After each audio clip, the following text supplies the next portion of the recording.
EQ में एक बार फिर से आप सभी का स्वागत है। आइए हम लोग साइंस पर आधारित या सामान्य विज्ञान पर आधारित एपिसोड नंबर 2 या पार्ट 2 की स्टडी करते हैं।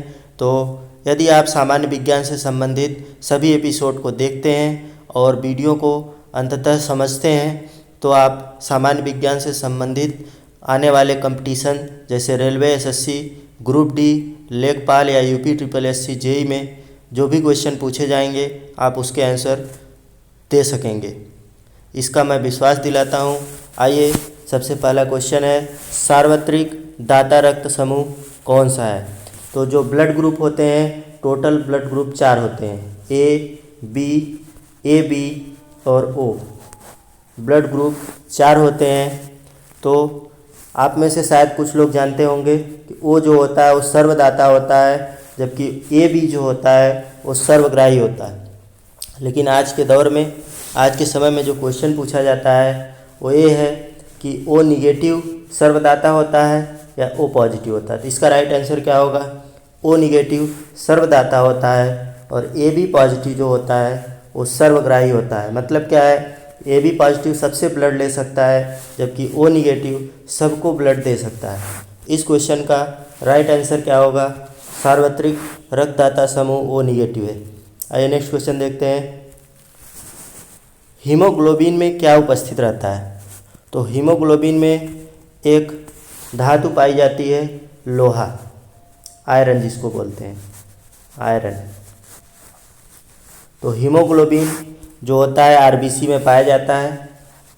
हीमोग्लोबिन RBC में होता है। हीमोग्लोबिन के कारण ही ब्लड का रंग लाल होता है। और हीमोग्लोबिन जो होता है, हीम एक रंजक होता है और ग्लोबिन एक प्रोटीन से मिलकर के बना हुआ होता है हीमोग्लोबिन। और हीमोग्लोबिन जो होता है ब्लड को प्योर किस तरीके से करता है? ऑक्सीजन कैरी करके। और इम्प्योर किस तरीके से करता है? कार्बन डाइऑक्साइड लेकर के। जैसे ही हार्ट हमारा शरीर में ब्लड भेजता है तो ऑक्सीजनेटेड ब्लड, और जब वापस ब्लड आता है शरीर से तो ये होता है कार्बोक्सीनेटेड ब्लड। ये कार्बन डाइऑक्साइड कैरी करने वाला ब्लड होता है। तो कार्बन डाइऑक्साइड और ऑक्सीजन पूरी बॉडी में लेकर चलने वाला जो होता है वो होता है हीमोग्लोबिन। तो इस क्वेश्चन का राइट आंसर क्या होगा? हीमोग्लोबिन में लोहा उपस्थित होता है या आयरन उपस्थित होता है। आइए नेक्स्ट क्वेश्चन देखते हैं, खून का रंग लाल क्यों होता है? तो ऑप्शन हीमोग्लोबिन, प्लेटलेट्स, प्लाज्मा या WBC। तो उम्मीद है कि आप लोग इसका आंसर दे सकते हैं। अभी पिछले वीडियो में भी बताया था हमने और अभी थोड़ी देर पहले बताया गया है। तो आप लोग इस क्वेश्चन का कमेंट बॉक्स में आंसर दें। आइए नेक्स्ट क्वेश्चन देखते हैं, मानव नेत्र में कौन सा लेंस पाया जाता है? तो मानव नेत्र, इसको ध्यान से समझिएगा, इससे संबंधित क्वेश्चन 100% पूछे जाते हैं एग्जाम में। देखिए, मानव नेत्र जो होता है वो कुछ इस तरीके से होता है। सबसे पहले समझिए कि लेंस सामान्यतः 2 प्रकार के होते हैं। इस टाइप से जो लेंस बना होता है उसको बोलते हैं उत्तल लेंस, और जो दोनों तरफ से दबा हुआ होता है उसको बोलते हैं अवतल लेंस। ये होता है उत्तल लेंस, जिसको कॉन्वेक्स बोलते हैं, और ये होता है अवतल लेंस, जिसको कॉनकेव लेंस बोलते हैं। अब बात आती है लेंस और दर्पण में क्या अंतर होता है, लेंस और मिरर में। जब किसी भी लेंस की एक सतह पॉलिश कर दी जाती है तो दर्पण बन जाता है या मिरर बन जाता है, ठीक है। तो मानव का जो नेत्र होता है वो होता है उत्तल लेंस। मानव का नेत्र होता है उत्तल लेंस। किस तरीके से वर्क करता है? देखिए, सबसे आगे जो भाग होता है उसको बोलते हैं कार्निया। नेत्र का जो सबसे आगे पर्दा जिसको बोला जाता है साधारण लैंग्वेज में, वो होता है कार्निया। कार्निया के जस्ट पीछे होता है आइरिस। क्या होता है? आइरिस। क्वेश्चन जो पूछा जाता है आइरिस से ज़्यादा क्वेश्चन पूछा जाता है। आइरिस का वर्क क्या होता है? ये जस्ट एक वृत्ताकार पट्टी होती है जो कि बिल्कुल इसके पीछे लगी हुई होती है, और ये कनेक्टेड होती है हमारे पुतली से, आँख की पुतली, जिसको प्यूपिल भी बोला जाता है इंग्लिश में, PUPIL। ये क्या करती है? जैसे ही अगर हमारे सामने आने वाली लाइट की मात्रा बढ़ती है, जैसे सूर्य की प्रकाश की मात्रा या किसी भी लाइट की मात्रा बढ़ती है तो पलक हमारी या पुतली छोटी हो जाती है, दब जाती है। इसका रीज़न क्या है?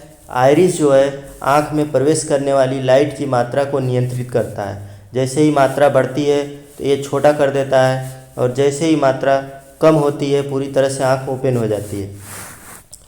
तो आइरिस का काम क्या होता है? आँख में प्रवेश करने वाली प्रकाश या लाइट की मात्रा को नियंत्रित करना। अब होता है आँख के पीछे, बिल्कुल पिछले साइड में रेटिना होता है। यहाँ पर आँख होती है और यहाँ पर रेटिना होता है, जहाँ पर अगर आपसे पूछा जाता है रेटिना का क्या काम है, तो जब आप किसी वस्तु को देखते हैं, मान लीजिए कोई पर्सन यहाँ पर खड़ा है, तो आप इसको पहचान क्यों पाते हैं? क्योंकि आपका सबसे पहले इसका इमेज यहाँ पर बनेगा आपके रेटिना पर।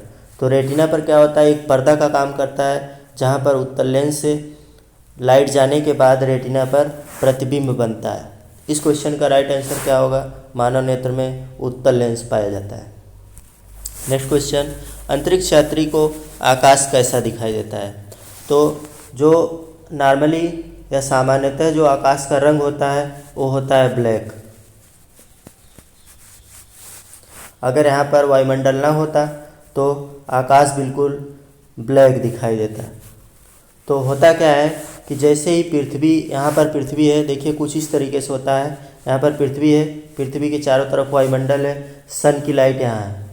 सन की लाइट जैसे ही वायुमंडल में प्रवेश करती है तो वायुमंडल के भीतर ये क्या करती है? लाइट, यहाँ पर छोटे छोटे कण उपस्थित होते हैं, धूल कण, इस पर स्कैटरिंग होती है। आपसे भी पूछा जाता है किसके माध्यम से प्रकाश इधर उधर बिखर जाता है, तो उस प्रक्रिया को बोलते हैं स्कैटरिंग। स्कैटरिंग के कारण प्रकाश बिखर जाता है और यहाँ पर लाइटिंग हो जाती है। सोचिए अगर आप एक कमरे में उपस्थित हैं, अगर वहाँ पर हवा नहीं होगी तो बिल्कुल अंधेरा हो जाएगा, वहाँ पर ब्लैक दिखेगा। भले ही लाइट आपकी जल रही हो लेकिन यहाँ पर अंधेरा दिखाएगा। बिल्कुल ऐसा ही जब आप वायुमंडल से बाहर निकलेंगे तो यहाँ पर आपको बिल्कुल अंधेरा दिखाई पड़ेगा, ब्लैक। तो यहाँ का वायुमंडल कैसा दिखाई पड़ेगा? ब्लैक। तो अंतरिक्ष यात्री जो वायुमंडल से बाहर निकल जाते हैं उनको आकाश का रंग कैसा दिखाई देगा? ब्लैक या काला। नेक्स्ट क्वेश्चन, प्रकाश का वेग कहाँ अधिकतम होता है? तो सामान्यतः आपसे पूछा जाता है कि लाइट या प्रकाश का वेग कितना होता है, तो प्रकाश का वेग होता है 3 × 10⁸ मीटर पर सेकेंड, 3 × 10⁸ मीटर पर सेकेंड, इतनी वेलोसिटी होती है। अगर पूछा जाता है सबसे ज़्यादा वेलोसिटी कहाँ पर होती है प्रकाश की, तो इसका राइट आंसर होगा इस्पात में। इस्पात क्या होता है? स्टील, स्टील को ही इस्पात बोलते हैं। अगर आप ये समझें कि जो लोहा होता है आयरन, आयरन में जैसे ही कार्बन की मात्रा बढ़ा दी जाती है तो स्टील बन जाता है। कार्बन की मात्रा अगर थोड़ी बढ़ा दी जाए तो स्टील बन जाता है, ठीक है। और दुनिया में सबसे तेज़ चलने वाली अगर कोई चीज़ है तो वो है लाइट, प्रकाश। और इससे संबंधित एक और क्वेश्चन पूछा जाता है, प्रकाश वर्ष किसका मात्रक है? प्रकाश वर्ष किसका मात्रक है? जबकि दिखता है प्रकाश वर्ष ऐसा है, लेकिन ये समय का मात्रक नहीं है बल्कि ये दूरी का मात्रक है, दूरी, डिस्टेंस का मात्रक है। तो सूर्य से पृथ्वी के बीच की दूरी प्रकाश वर्ष में मेजर की जाती है। तो इसका राइट आंसर होगा इस्पात में वेग अधिकतम होता है। आइए नेक्स्ट क्वेश्चन देखते हैं, रतौंधी किस विटामिन की कमी से होती है? तो vitamin A, vitamin B, vitamin C या फिर विटामिन डी। तो इसका राइट आंसर होगा विटामिन ए।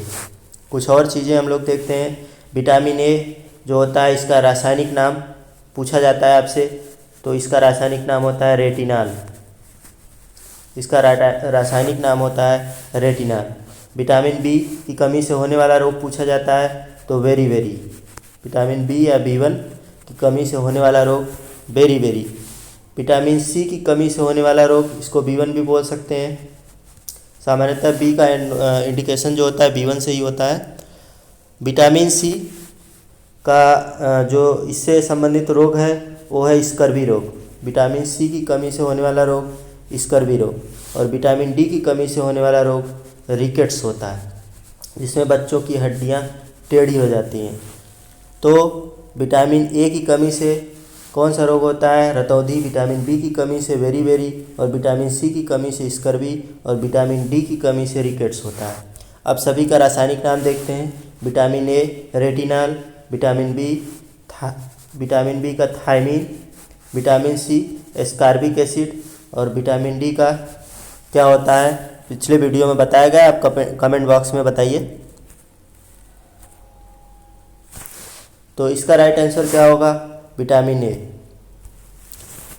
नेक्स्ट क्वेश्चन, 1 माइक्रोन किसके बराबर होता है? देखिए 1 माइक्रोन को ऐसे लिखते हैं, ये म्यू होता है, पढ़ते म्यू है, क्या पढ़ते हैं? म्यू। और 1 म्यू या 1 माइक्रोन बराबर होता है 10⁻⁻6 मीटर। यहाँ पर मीटर नहीं लिखा गया, सारी चीज़ें मीटर में हैं, तो 10⁻⁻6 मीटर। अब देखिए इसमें अगर आपसे पूछा जाता है नैनोमीटर कितना होता है, 1 नैनोमीटर या नेम, तो आप बताएंगे 10⁻⁻9। आपसे पूछा जाता है 1 पिकोमीटर कितना होता है, तो आप बताएंगे 10⁻⁻12। आपसे पूछा जाता है 1 एंगस्ट्राम ए लिख करके इसके ऊपर 0 लिखा जाता है, ये होता है 10⁻⁻10 मीटर। तो फिलहाल 1 माइक्रोन आपसे पूछा जा रहा है, तो इसका राइट आंसर क्या होगा? 10⁻⁻6 मीटर, 10⁻⁻6 मीटर। आइए नेक्स्ट क्वेश्चन देखते हैं। प्रोटीन का निर्माण कहाँ पर होता है? तो प्रोटीन का निर्माण कहाँ पर होता है? Option A ribosome, mitochondria, lysosome या गोल्जी बॉडी। तो इसका राइट आंसर क्या होगा? प्रोटीन का निर्माण राइबोसोम में होता है।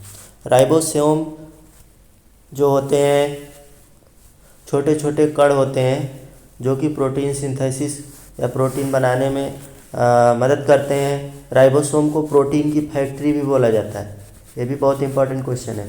अगर आपसे पूछा जाता है प्रोटीन की फैक्ट्री किसे कहते हैं, तो इसका राइट आंसर क्या होगा? राइबोसोम। बात करते हैं माइटोकॉन्ड्रिया। माइटोकॉन्ड्रिया जो होता है इसको बोलते हैं powerhouse of the cell, ऊर्जा घर बोलते हैं। देखिए जो हमारी कोशिका होती है, सेल, ठीक है, कोशिका, ये होती है, कोशिका के अंदर होता है न्यूक्लियस या नाभिक, ठीक है, और इसके अंदर जो लिक्विड भरा हुआ होता है इसको बोलते हैं न्यूक्लियोप्लाज्म। और इसके अंदर जो होता है न्यूक्लियस और इस सेल मेम्ब्रेन या सेल वॉल के बीच में, इसको बोलते हैं प्रोटोप्लाज्म।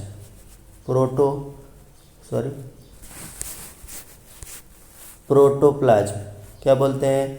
प्रोटोप्लाज्म। और इन दोनों को मिला करके बोलते हैं साइटोप्लाज्म। तो पूरी सेल में जो लिक्विड होता है उसको बोलते हैं साइटोप्लाज्म या कोशिका द्रव्य। अब इसी कोशिका द्रव्य में माइटोकॉन्ड्रिया उपस्थित होते हैं, ढेर सारे।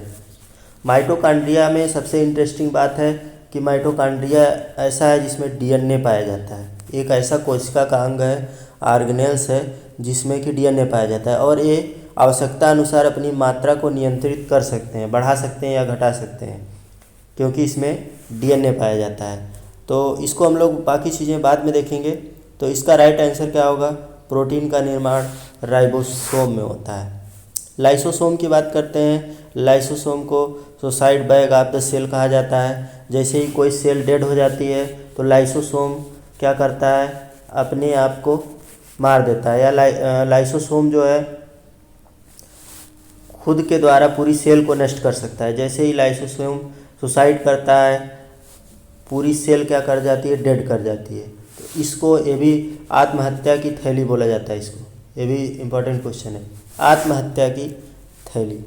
गोल्जी बॉडी जो होता है इसको बोलते हैं, ये क्या करता है? प्रोटीन निर्माण करके पैकेट बनाता है, और पैकेट बना करके सेल से बाहर भेजता है।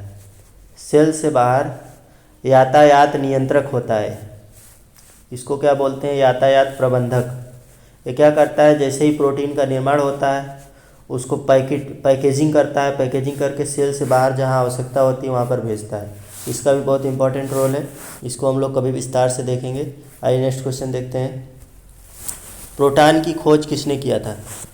तो आप लोग ये जानते होंगे शायद, ईटा परनाच लोग याद रखते हैं जनरली। यहाँ पर न्यूट्रॉन की खोज चैडविक या जे थॉमसन, और इलेक्ट्रॉन की खोज जे थॉमसन, न्यूट्रॉन की खोज चैडविक ने की थी। और ये पर जो आता है ये गलत है, यहाँ पर रदरफोर्ड नहीं खोज किया था इन्होंने, बल्कि प्रोटॉन की खोज गोल्डस्टीन ने की थी। तो प्रोटॉन की खोज किसने की थी? गोल्डस्टीन ने की थी। रदरफोर्ड ने न्यूक्लियस की खोज की थी अल्फा स्कैटरिंग के द्वारा। उन्होंने गोल्ड की एक पतली पत्ती ली और उस पर अल्फा कणों की बमबारी की। अल्फा कण 2 पॉजिटिव होते हैं। जब एक कण ज़्यादा मात्रा में वापस आने लगे तो उनको पता लगा कि यहाँ पर कुछ पॉजिटिव पार्टिकल उपस्थित है, जिसको नाम दिया उन्होंने नाभिक। तो अगर आपसे पूछा जाता है नाभिक की खोज किसने की, तो रदरफोर्ड ने की। तो प्रोटॉन की खोज गोल्डस्टीन ने की। आइए नेक्स्ट क्वेश्चन देखते हैं। रक्त का शुद्धिकरण कहाँ पर होता है? रक्त का शुद्धिकरण, तो अभी हम लोगों ने देखा रक्त का शुद्धिकरण किडनी में होता है। कहाँ पर होता है? रक्त का शुद्धिकरण किडनी में होता है। यकृत की बात करें तो यकृत या लीवर बोलते हैं इसको। लीवर जो होता है हमारे बॉडी में ग्लूकोज की मात्रा को नियंत्रित करता है। ग्लूकोज को ग्लाइकोजन के रूप में स्टोर रखता है। जैसे ही अगर लीवर ख़राब हो जाता है तो ग्लूकोज डायरेक्ट ब्लड में मिलने लगता है, जिससे क्या होता है? शुगर हो जाता है। सीधा सीधा मतलब ये है, ग्लूकोज की मात्रा को नियंत्रित करने का काम यकृत का है। और फेफड़े की बात करते हैं, श्वसन में मदद करता है। फेफड़ा पेयर में होता है। हृदय ब्लड को पंप करने में सहायक होता है या पंपिंग करता है। तो इसका राइट आंसर क्या होगा? किडनी। एक चीज़ और पूछी जाती है कि किडनी जो होती है, किडनी की जो सेल होती है उसको क्या बोलते हैं? नेफ्रॉन बोलते हैं। नेफ्रॉन। इसकी जो कोशिका होती है इसको स्पेशल नाम दिया है नेफ्रॉन। आरबीसी का निर्माण कहाँ पर होता है? तो आरबीसी जो होता है उसका निर्माण होता है अस्थि मज्जा या बोन मैरो में होता है। ब्रिक का मतलब किडनी ही है। हृदय आपको बता दिया गया। माइटोकॉन्ड्रिया का वर्क आपको बता दिया गया। माइटोकॉन्ड्रिया को powerhouse of the cell कहा जाता है। आइए नेक्स्ट क्वेश्चन देखते हैं।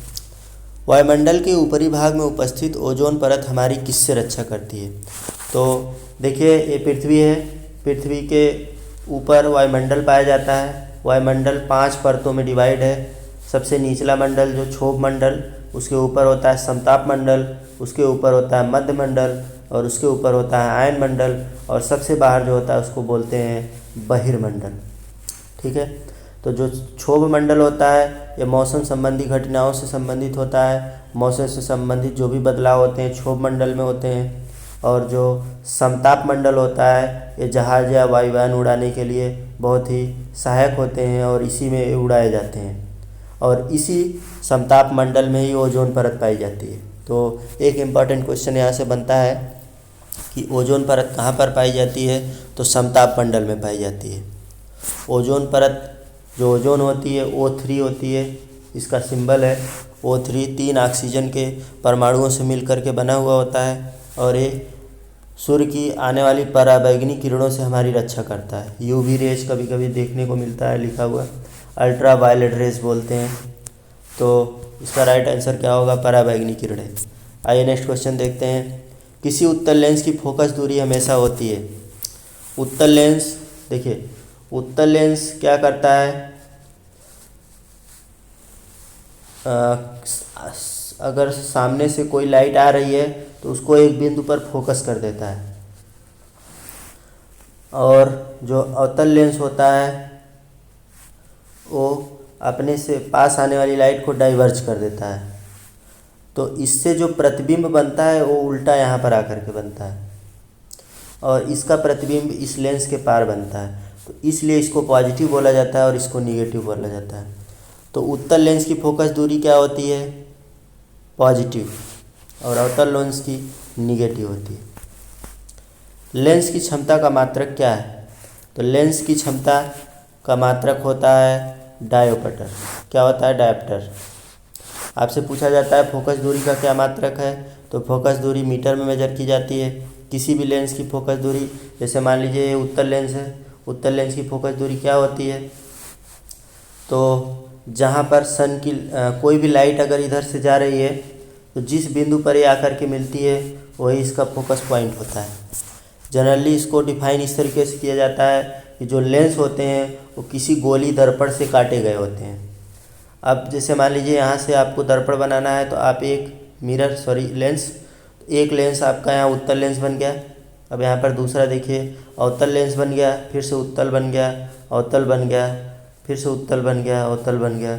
इस तरीके से एक गोली दर्पण, अब इसका जो मेन पॉइंट होता है, केंद्र जो होता है, इसको बोलते हैं वक्रता केंद्र। तो इतना डिटेल में आपको नहीं जानना है। तो लेंस की क्षमता डायोमीटर में नापी जाती है और फोकस दूरी का मात्रक मीटर होता है। तो अगर आपको वीडियो अच्छा लगा तो वीडियो को ज़रूर लाइक करिएगा और ज़्यादा से ज़्यादा लोगों में शेयर करिए, और हमें मोटिवेट करने के लिए वीडियो को लाइक ज़रूर करिए। बहुत बहुत धन्यवाद।